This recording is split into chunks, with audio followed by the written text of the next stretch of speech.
Morning everybody, it's Steventrousdalepoet here. I'm introducing today's poem by myself, which is called Words and Nerds. And the reason I'm doing that is that I haven't done my usual thing, which is doing the voiceover for the poem. So instead, I've asked an AI to do it. Now, before you all jump on the what you're doing using AI bandwagon, I wanted to test the AI actually and see how it coped, because this poem, Words for Nerds, is full of very long, crazy words that people don't really use a lot. And the whole idea of the poem was to try and show language off for what it is to an extent. So I knew that it would be a struggle for me to voice over, let alone for the AI to try and do it. So it was an experiment of a sort. See what you think of the results. Actually, I think the AI does fairly well at interpreting some of the most difficult language it will have come across for a while. So this is Words for Nerds. Enjoy.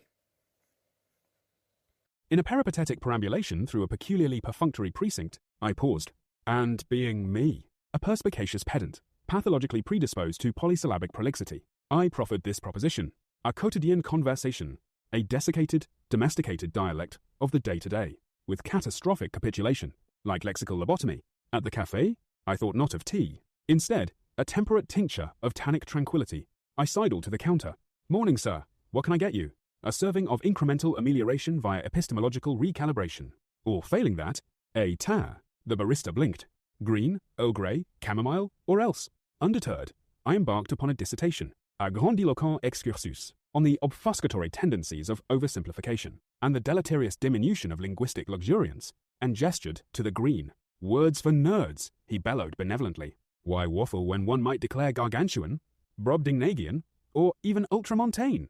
In expansive exuberance, I dropped both jaw and teaspoon. A nearby patron, previously preoccupied with a pedestrian pastry, now found themselves unwillingly enlisted into this baroque barrage of bombast. Language, she pontificated, is not merely a utilitarian utensil, but a cathedral, cataclysmically capacious, constructed from the quarried quiddities of human thought. "Of course," I flustered. "A utilitarian utensil? I only dropped a spoon." "That pastry looks good," was all my mouth could muster. There was, admittedly, a certain seductive sonority to it all, a mellifluous momentum, a rhetorical rapture. He asked, "Do you take sugar?"